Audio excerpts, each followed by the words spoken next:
Hello friends, स्वागत है आपका। आज हम त्रिभुजों के जो केंद्र बिंदु होते हैं उनके बारे में पढ़ना शुरू करेंगे। त्रिभुजों के केंद्र बिंदु क्या होते हैं? त्रिभुजों के केंद्र बिंदु वो होते हैं जो त्रिभुजों के विभिन्न गुणों को परिभाषित करते हैं। सबसे पहले हम देखते हैं यहाँ पे चार जो मुख्य बिंदु हैं उनके बारे में पढ़ेंगे। परिकेंद्र है, अंतः केंद्र है, केंद्रक और लंब केंद्र क्या होते हैं, इन सभी के बारे में हम एक एक करके जानेंगे। तो सबसे पहले हम जानते हैं परिकेंद्र, सरकम सेंटर क्या होता है। सरकम सेंटर क्या होता है? कोई सा भी त्रिभुज अगर हम ले लेते हैं तो त्रिभुज की तीनों भुजाओं के लंब अर्धक का प्रतिच्छेद बिंदु। यहाँ पे हमें डेफिनेशन अगर सही समझ में आती है तो हम उसको डिफाइन भी कर सकते हैं। तो त्रिभुज की तीनों भुजाओं के लंब अर्धक का प्रतिच्छेद बिंदु परिकेंद्र या सरकम सेंटस कहलाता है। जैसे कि मैं यहाँ पे एक त्रिभुज ले लूं, ये त्रिभुज मैंने ले लिया है, ये ए बी सी और ये न्यून कोण त्रिभुज है जिसको एक्यूट एंगल ट्राइंगल हम कह रहे हैं। तो यहाँ पे जो चीज कह रही है कि त्रिभुज के तीनों भुजाओं के लंब अर्धक, मतलब यहाँ पे ये जो भुजाएं हैं इनका हम लंब खींच दे, लंब अर्धक खींच दे, मतलब इस प्रकार से हम लंब करके ये आधे आधे में क्या हो जाए, आपस में कट जाए। तो ये चीज हमने यहाँ पे की, तो ये लंब अर्धक हो गया। इसके बाद अगर मैं इस त्रिभुज की बात कर, इस भुजा की बात करूंगा तो इस पर मैंने क्या कर दिया, एक लंब अर्धक खींच दिया जिससे ये बराबर दो भागों में बट गया।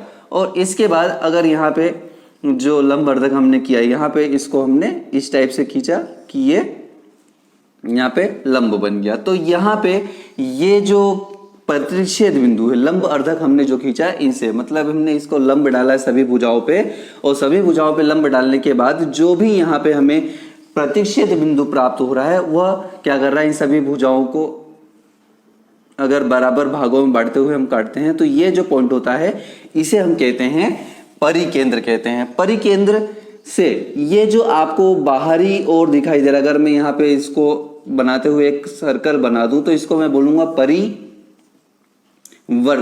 बोलूंगा, इसे मैं परिवृत्त कहलाएगा। इसे हम यहाँ पे ये जो दिख रहा है इसे हम बोलते हैं परिकेंद्र। तो इस प्रकार से परिकेंद्र वह बिंदु होता है जो त्रिभुज की तीनों भुजाओं के लंब अर्धक कहलाते हैं। मतलब तीनों भुजाओं पे लंब डालिए और वो लंब जिस भी केंद्र बिंदु पर एक दूसरे को इंटरसेक्ट करते हैं, एक दूसरे को प्रतिच्छेद करते हैं, वो क्या कहलाता है, परिकेंद्र कहलाता है। अब यहाँ पे समझने वाली चीज है कि जो त्रिभुज होते हैं वो तीन प्रकार के होते हैं। एक तो होता है एक्यूट, जिसको हम बोलते हैं न्यून कोण त्रिभुज, एक्यूट एंगल ट्राइंगल होता है। दूसरा होता है राइट एंगल जो समकोण त्रिभुज होता है। और तीसरा होता है अधिक कोण त्रिभुज जिसको हम बोलते हैं ऑब्स्क्यूट। तो यहां पे देखिए, अब यहां पे जो परिकेंद्र होगा वो केंद्र में होगा, यहां पे बीच में होता है। किसी समकोण त्रिभुज का जो परिकेंद्र होता है वो उसके कर्ण के मध्य बिंदु पर स्थित होता है। और अगर कोई जिसको हम कहते हैं अधिक कोण त्रिभुज होता है, ऑब्स्क्यूट एंगल अगर होता है ट्राइंगल, तो उसका जो परिकेंद्र होता है वह उस जो त्रिभुज होता है उसके बाहर स्थित होता है। तो यहां पे याद रखना, ये न्यून कोण त्रिभुज है, ये समकोण त्रिभुज है और ये अधिक कोण त्रिभुज है। और इन तीनों के जो परिकेंद्र है, जो सरकम सेंटर है, वो न्यून कोण में सेंटर में, समकोण में इसके जो कर्ण होता है उसके भुजा पर होता है, और अधिक कोण में इस त्रिभुज के बाहर होता है। तो ये परिकेंद्र आपको अच्छे से समझ में आ गया होगा। अब थोड़ा आगे बढ़ते हैं। यहाँ पर अंतः केंद्र, एपी सेंटर क्या होता है? एपी सेंटर को वापस हम डेफिनेशन से सबसे पहले समझते हैं। तो सबसे पहले हम देखते हैं कि त्रिभुज के तीनों कोणों के अर्धकों का प्रतिच्छेद बिंदु। मतलब अगर मैं कहूं कि यहाँ पे एक त्रिभुज मैंने ले लिया और त्रिभुज के ये तीन कोण हैं, ए बी और सी, और इन कोणों का अगर मैं अर्धक कर दूं, इस प्रकार से करूं कि ये कोण जो हैं ये बराबर एक दूसरे में क्या हो जाए, बट जाए। तो यहां पर ये बराबर एक दूसरे में बट गए हैं। तो ये जो पॉइंट होता है, इस पॉइंट को हम क्या बोलते हैं, अंतः केंद्र कहते हैं। और अगर इसके अंदर में कोई त्रिभुज बना दूं, सपोज करो इसके अंदर मैंने कोई त्रिभुज बना दिया है, तो ये अंतः वृत्त कहलाता है। क्या कहलाता है? ये अंतःवृत्त कहलाता है। और ये जो पॉइंट आपको दिख रहा है इसको हम बोलते हैं अंतः केंद्र, जिसको हम एपिसेंटर कहते हैं। अब एक और चीज है यहां पर समझने वाली बात यह है कि जो अंतः केंद्र पर बनने वाला जो कोण होता है, मतलब अंतः केंद्र पर बनने वाला कोण, अंतः केंद्र पर बना कोण जो होता है, अंतः केंद्र पर बना जो कोण होता है वो होता है 90 प्लस एंगल ए अपॉन 2। अब ये एंगल ए जो होता है ये डिफाइन करते हैं यहाँ पे क्या होता है, एक्चुअली एंगल ए क्या हो सकता है। तो सपोज कीजिए मेरे को यहाँ पर जो एंगल ए है इसके सामने वाला जो अंतः केंद्र है उसके ये वाला अगर एंगल फाइंड आउट करना हो, ये वाला एंगल फाइंड करना कि ये केंद्र पर कितना बना हुआ है, एंगल ए के सामने यहाँ पे कितना कोण बना हुआ है, तो यहाँ पे 90 प्लस एंगल ए अपॉन 2 कर देंगे।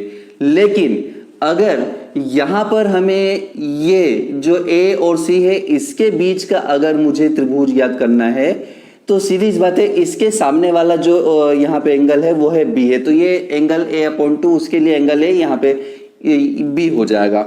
और अगर मैं यहाँ पे फाइंड आउट करना चाहता हूँ कि ए और बी के बीच में जो एंगल बन रहा है ये कितना है, अंतः केंद्र कितना है, अंतः केंद्र पर बना कोण कितना है, तो उसके लिए फिर यहाँ पे क्या हो जाएगा 90 प्लस एंगल सी अपॉन 2 हो जाएगा। मतलब 90 प्लस एंगल ए अपॉन 2 अगर हम लिखते हैं तो हमें ये दर्शाना रहता है कि त्रिभुज का एंगल ए कहाँ पर है।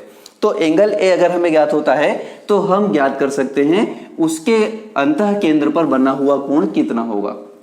दूसरा, एक बाह्य केंद्र पर बना हुआ कोण, बाह्य केंद्र पर बना कोण ये होता है 90 माइनस एंगल ए अपॉन 2। अब ये बाह्य केंद्र क्या होता है, तो सपोज कीजिए कि यहाँ पे मैंने एक त्रिभुज ले लिया है और इसका क्या किया मैंने, यहाँ पर ये अंतः केंद्र बन गया, ये इसको मैंने बांट दिया, इसको मैंने बांट दिया और ये इसको मैंने बांट दिया, ये सभी एंगल क्या है आपस में बराबर कट गए। अब ये तो हो गया आपका एंगल ए का अंतः केंद्र। लेकिन अगर इसी भुजा को मैं आगे बढ़ा दूं और इसी भुजा को मैं आगे बढ़ा दूं तो इस त्रिभुज के बाहर ये जो अधिक कोण बन रहा है, क्या बन रहा है, अधिक कोण जो बन रहा है, इसको मैं अगर बराबर भागों में काटूं, बराबर भागों में काट दूं तो क्या करेगा, यहां पर किसी न किसी बिंदु पर ये क्या करेगा, इंटरसेक्ट करेगा। तो ये पॉइंट अगर मेरे को फाइंड आउट करना हो कि ये कितना है तो इसे हम कहते हैं बाह्य केंद्र, बाह्य केंद्र पर बना कोण, बाह्य केंद्र पर बना कोण। तो ये जो चीज है ये हमें यहाँ पे मालूम होना चाहिए। सबसे पहले हमें यह मालूम होना चाहिए कि 90 प्लस एंगल ए अपॉन 2 है, तो एंगल ए कहाँ पे है त्रिभुज का वो हमें मालूम होना चाहिए और उसकी वैल्यू कितनी है ये भी अगर हमें ज्ञात हो तो हम फाइंड आउट कर सकते हैं। अगर ये हमको ज्ञात है तो बाकी हम एंगल जो है वो फाइंड आउट कर सकते हैं। तो ये बाह्य केंद्र पर बना कोण और अंतः केंद्र पर बना कोण कैसे फाइंड आउट कर सकते हैं, तो इसके लिए फॉर्मूला मैंने आपको बता दिया। अब आगे देखते हैं केंद्रक और लंब केंद्र क्या चीज होती है। अब ये देखते हैं केंद्रक के बारे में। केंद्रक जिसको हम क्या बोलते हैं, सेंट्रोइड क्या होता है। अब त्रिभुज के अंदर सेंट्रोइड क्या चीज होता है, तो यहाँ पे हम परिभाषा सबसे पहले वही देखेंगे कि त्रिभुज की तीनों माध्यिकाओं, ये माध्यिका को मैंने डेश कर रहा हूँ, माध्यिकाओं का प्रतिच्छेद बिंदु केंद्रक कहलाता है। तो सबसे पहले हमें समझना पड़ेगा कि माध्यिका क्या चीज होती है।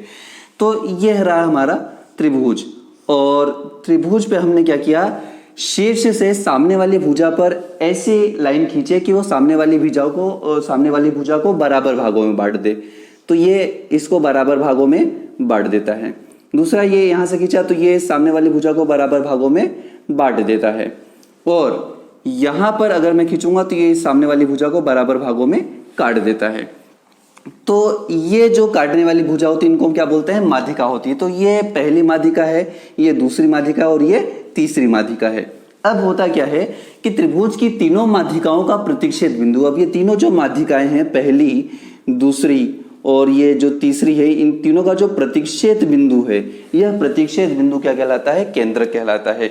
और एक और बताने वाली बात है कि ये जो केंद्रक होता है ये माध्यिकाओं को 2:1 में काटता है। मतलब कि यहां पर क्या होता है कि जहां से लंब डाला गया है, जहां से सामने से जिस शीर्ष से रेखा को डाला गया है, तो वो जो भाग होता है वो 2 गुना होता है और बाकी वाला भाग क्या होता है, 3 गुना होता है। तो मतलब ये 2:1, इधर से देखेंगे तो ये 2:1 और इधर से देखेंगे तो ये 2:1 कहलाता है। तो इस प्रकार से जो माध्यिका होती है वह उनके सभी माध्यिकाओं का जो इंटरसेक्ट पॉइंट होता है उसे हम केंद्रक कहते हैं। और केंद्रक जो होता है वो माध्यिकाओं को 2:1 में बांटता है। और इसके बाद ये जो पॉइंट कहलाता है, इस पॉइंट को ही हम क्या कह लेते हैं, इस पॉइंट को हम केंद्रक कहते हैं। यह केंद्रक त्रिभुज का केंद्र बिंदु होता है, इसे इसको हम सेंट्रॉइड कहते हैं। त्रिभुज का जो मध्य बिंदु होता है उसे हम क्या कहते हैं, केंद्रक कहते हैं। और केंद्रक तीनों त्रिभुज के लिए अलग अलग हो सकता है, क्योंकि तीन त्रिभुज होते हैं, तीन प्रकार के त्रिभुज होते हैं। जैसे ये हो गया न्यून कोण, ये हो गया आपका समकोण, और ये आपका हो जाएगा अधिक कोण। अब इस हिसाब से अगर हम देखें कि सामने वाली भुजा जो इसको दो भागों में विभाजित करे, तो ये भुजा यहाँ पे इसको दो भागों में विभाजित कर रही है। ये वाली जो शीर्ष है ये इसको यहाँ दो भागों में विभाजित करे, और ये वाला इसको दो भागों में विभाजित करे, तो ये भी क्या होगा, यहाँ पे त्रिभुज का सेंटर ही हमें बताएगा। और यहाँ पे अगर ये सामने वाली भुजा इसको दो भागों में विभाजित करे, ये सामने वाली भुजा इसको दो भागों में विभाजित करे, और ये सामने वाली भुजा इसको दो भागों में विभाजित करे। मैंने थोड़ा टेढ़ा बनाया, अगर इसको थोड़ा यहाँ पे लाते हैं तो यहाँ पे भी क्या होगा, ये जो केंद्र होगा वो अधिक कोण हो, चाहे समकोण हो चाहे न्यून कोण, उसके केंद्र में होता है। तो ये इसलिए केंद्र कहलाता है, क्योंकि चाहे क्यों सा भी प्रकार का त्रिभुज हो, अगर इस डेफिनेशन के अनुसार हम कोई लाइन ड्रॉ करते हैं इसके अंदर, तो वो केंद्र जो होगा त्रिभुज के अंदर ही होगा।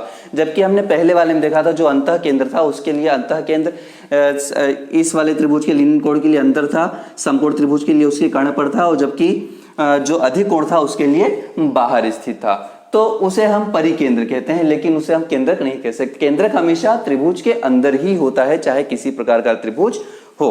अब आगे बढ़ते हैं, लंब केंद्र क्या होता है। लंब केंद्र, जिसको हम ऑर्थो सेंटर भी कहते हैं, तो त्रिभुज के तीनों शीर्ष लंबों, अब शीर्ष लंब क्या होता है ये चीज मैं आपको बताऊंगा। तो शीर्ष लंबों का जो प्रतिच्छेद बिंदु है वो लंब केंद्र कहलाता है। अब शीर्ष लंब क्या होते हैं, तो वापस हम यहाँ पे त्रिभुज लेते हैं। तो ये जो त्रिभुज होता है, इस त्रिभुज के शीर्ष से सामने वाली भुजा पर हम लंब डालते हैं। सामने वाली भुजा पर हमने क्या किया, लंब डाल दिया। इस वाले से सामने वाली भुजा पर हम क्या करें, लंब डालते हैं। अब ये यहाँ पे अगर मैं डालूं सीधे सीधे, तो सामने यहाँ पे हो सकता है लंब ना बने, लेकिन मैं इस प्रकार से खींचूं कि ये जाके सामने वाली भुजा पर लंब बनाए, ये इस टाइप से 90 का एंगल बने, और ये वाली जो भुजा ये सामने जाके यहाँ पे लंब बनाए। तो ये जो पॉइंट आपको दिखाई दे रहा है, इसको हम क्या बोलते हैं, लंब केंद्र कहते हैं। तो त्रिभुज के जो भुजाएं होती हैं, उनके त्रिभुज के जो शीर्ष होते हैं, उन तीन शीर्षों से जो लंब खींचा जाता है सामने वाली भुजा पर, उन तीनों का जो इंटरसेक्ट पॉइंट होता है उसको हम क्या कहते हैं, उनको हम बोलते हैं लंब केंद्र कहते हैं। और इसे हम क्या कहते हैं, ऑर्थो सेंटर कहते हैं। जो ऑर्थो सेंटर होते हैं वो अलग अलग त्रिभुज के अलग अलग हो सकते हैं। जैसे कि मैंने आपको यहाँ बताया था, यहाँ पे भी हम क्या कर रहे हैं, यहाँ पे सामने वाले शीर्ष से सामने वाली भुजा पर लंब डाल रहे हैं, जबकि यहाँ पर हम क्या करते हैं, सामने वाली भुजा को दो भागों में बांटते हैं। अगर मैं समकोण त्रिभुज, यहाँ पे देखिए, अगर मैं समकोण त्रिभुज में यही रूल अप्लाई करूं तो क्या होगा, शीर्ष लंब मतलब सामने वाली भुजा पर लंब डालना है। तो ये शीर्ष हो गया, इसके सामने वाली भुजा ये, यहाँ पे मैंने लंब डाल दिया, ये चीज हो गई। ये एक भुजा हो गई, इसके सामने ये शीर्ष हो गया, इसके सामने वाली भुजा पर मैंने लंब डाला, तो ये यहाँ पर लंब बनाएगा।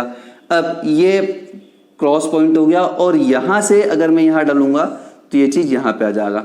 तो यहां पे देखिए जो इंटरसेक्ट पॉइंट है, सभी शीर्षों का जो इंटरसेक्ट पॉइंट है इस शीर्ष से, तो इस शीर्ष का तो यहीं पे हो गया, इस शीर्ष से यहाँ पे हो गया, इस शीर्ष से यहाँ हो गया। तो जो समकोण त्रिभुज होता है उसका जो जिसको हम बोलते हैं लंब केंद्र, जिसको हम लंब केंद्र कहते हैं, वह उसके समकोण पर होता है। किस पर होता है, समकोण पर होता है। समकोण त्रिभुज का हम कह सकते हैं, समकोण त्रिभुज का लंब केंद्र कहाँ होता है, समकोण पर होता है। तो ये तीन जो चार डेफिनेशन थी ये आपको अच्छे से समझ में आ गई होगी। तो मैथमेटिक्स से रिलेटेड और वीडियो आपके सामने आते रहेंगे। इस वीडियो को लाइक कीजिए, शेयर कीजिए, सब्सक्राइब जरूर कीजिए चैनल को। तब तक के लिए जय हिंद।